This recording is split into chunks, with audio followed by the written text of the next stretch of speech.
Hello student, class 10th के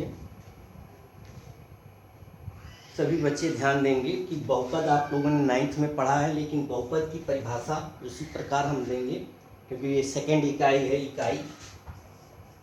इकाई number 2 आपका बहुपद है।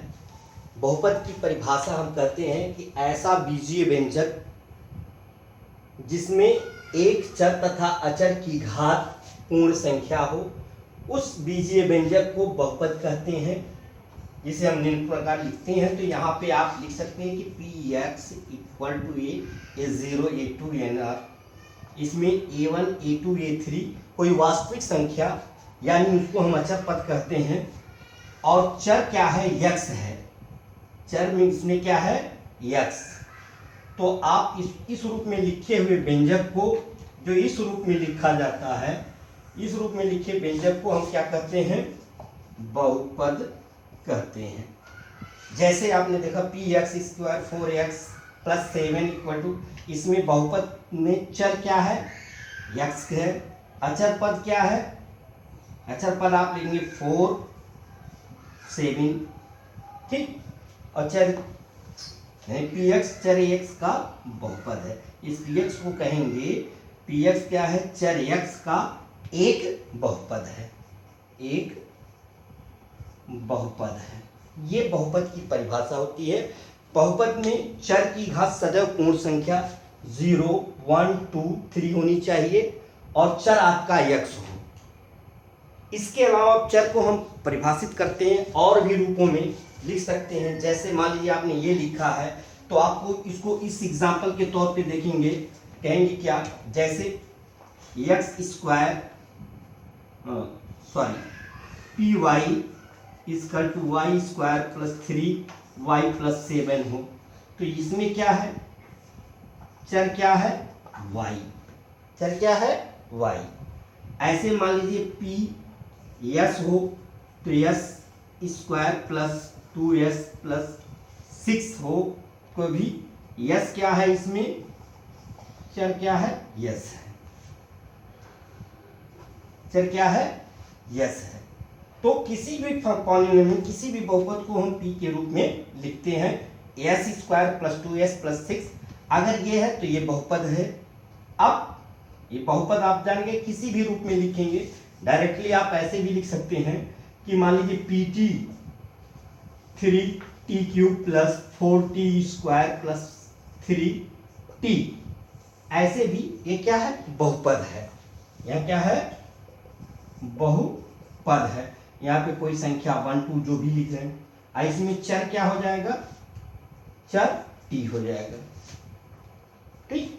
यानी किसी भी बहुपद में अगर मान लीजिए आपसे कहा जाए कि बहुपद पहचानेंगे, जैसे लिख दिया गया हो कि P x equal to x square plus 3 under root x plus 7, क्या बहुपद है या नहीं? क्या बहुपद है या नहीं, कैसे जानेंगे? तो आप देखेंगे कि इस पॉलिनोमियल में आप x square plus 3 under root x plus 7 P x, जहां पे ये चर की घात पूर्ण संख्या नहीं है। चर की घात इसमें एक्स स्क्वायर तो पूर्ण संख्या 2 यानी पूर्ण संख्या है, 3 अचर पद है, यहाँ अंडर रूट एक्स है, तो इस एक्स की घात क्या है?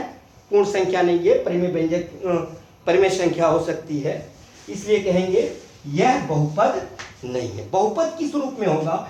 बहुपद का रूप सदैव आप इस रूप में पूर्ण संख्या के रूप में, जैसे एक्स स्क्वायर 4x, एक्स का एक घात होता है, ये पूर्ण संख्या है एक्स स्क्वायर, ठीक। तो इस तरीके से बहुपद का हम निर्माण करते हैं, समझ में आया? अब जैसे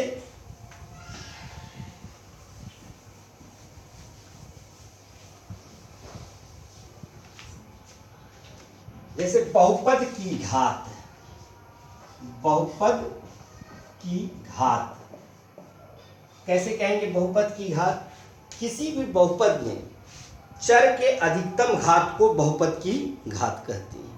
किसी बहुपद में चर के अधिकतम घात को चर की घात कहते हैं। जैसे मान लीजिए आपने एग्जाम्पल के तौर में, जैसे 3x square plus 4x 5 plus 3x 3 x square plus 4x plus 3, ये है px का बहुपद। तो ये बहुपद है, क्या है? बहुपद है। इसमें चर क्या है? x है। अब चर की घात क्या होगी? चर की घात, तो देखेंगे इस बहुपद में किस चर की अधिकतम घात को, चर की अधिकतम घात को बहुपद कहते, चर की अधिकतम घात को बहुपद कहते हैं। ठीक। अब चर की अधिकतम घात को बहुपद कहते थे, इसमें चर की घात क्या है? 2, यानी इस बहुपद की घात क्या हो जाएगी? 2।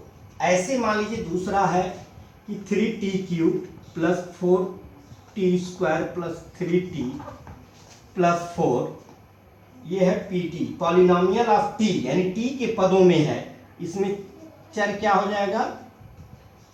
t। और चर की घात क्या होगी?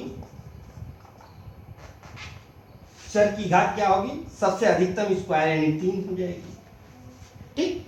तो ये कंसेप्ट आज आप लोगों को कि चर की घात बहुपद क्या कहते हैं। कभी भी बहुपद को, जैसे ये बहुपद लिख दिया गया है, मान लीजिए px ये है 3x स्क्वायर, अगर हम लिख दें प्लस 4 अंडर रूट अगर x कह देते हैं, यानी यह बहुपद नहीं है। क्या है? यह बहुपद नहीं है। अब किसी बहुपद की घात आपको पता चल गया। बहुपद को बढ़ते क्रम, अवरोही और आरोही जानते होंगे। किसी जो भी बहुपद दिया हो उसका मानक रूप चाहे अवरोही क्रम में चाहे आरोही क्रम में लिखते हैं। जैसे कि मान लीजिए आपको सामने हमने इसी क्वेश्चन में देखिए, आपको कह दिया जाए, बढ़ा दें थोड़ा सा, 4 प्लस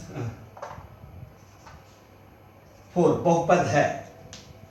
अब इस बहुपद में आपको देखना है कि 3x square 4x power 4 plus 2x³ plus 4। ठीक, ये क्वेश्चन हो जाएगा। बहुपद को मानक रूप में लिखिए। किसी भी बहुपद को मानक रूप में लिखिए। तो कैसे लिखेंगे? तो आप लिखेंगे चाहे आरोही क्रम में, अगर आरोही क्रम में तो सबसे चर की सबसे छोटी घात, इसमें देखिए ये चर है, ये चर है, ये चर है, यह है, इसमें सबसे छोटी घात, इसमें चर नहीं है, तो जहाँ जैसे 4x है हम 4x को 0 लिख सकते हैं। ऐसे मान लीजिए कोई संख्या है, क्या ये बहुपद के रूप में आएगा? लेकिन ये शून्य बहुपद के रूप में भी प्रकार बताएंगे। लेकिन यहाँ 3 है तो 3 बराबर हम 3x 0 मान लेते हैं। तो इस चर की घात क्या है? 0, यानी सबसे कम घात किसका है? यानी यहाँ पे मान लीजिए 4 हो तो यहाँ 4 हो जाएगा। तो यहाँ सबसे घात 4 है, 4 की सबसे घात है। तो आरोही क्रम में घात के बढ़ते हुए क्रम में, घात के बढ़ते हुए क्रम में लिखने पर कैसे? सबसे छोटा px इक्वल टू 4 है सबसे छोटा, प्लस उसके बाद क्या आएगा 2 प्लस 3x स्क्वायर, फिर उसके बाद आएगा क्या? प्लस 2x³ प्लस 4x पे पावर 4। ये क्या है? आरोही क्रम में। अब इसको हम अवरोही क्रम में लिखते हैं। अवरोही क्रम में लिखते हैं तो क्या हो जाएगा? 4x पे पावर 4 प्लस 3x पे पावर 2x पे पावर क्यूब, फिर प्लस 3x स्क्वायर, फिर कुछ है नहीं। अब तो x की घात है नहीं, सबसे छोटा, इसके बाद क्या आ जाएगा? 4। इसे कहते हैं मानक रूप। क्या कहते हैं? किसी भी बहुपद का मानक रूप या आरोही क्रम में या आरोही क्रम में लिखते हैं। तो आपने समझा आज क्या कि बहुपद किसे कहते हैं। हमेशा बहुपद की घात पूर्ण संख्या होनी चाहिए। बहुपद में रूट आ जाता तो ये बहुपद नहीं है, अगर इस रूप में लिखा है तो बहुपद है। ठीक, अब इसके अगले टॉपिक में हम आपको बताएंगे कि बहुपद के प्रकार कैसे बनते हैं। यहाँ तक है, और इसमें अगला PDF फाइल में बना करके या तो उसके नोट्स को हम व्हाट्सएप कर देंगे, तो उसको देख लीजिएगा। धन्यवाद।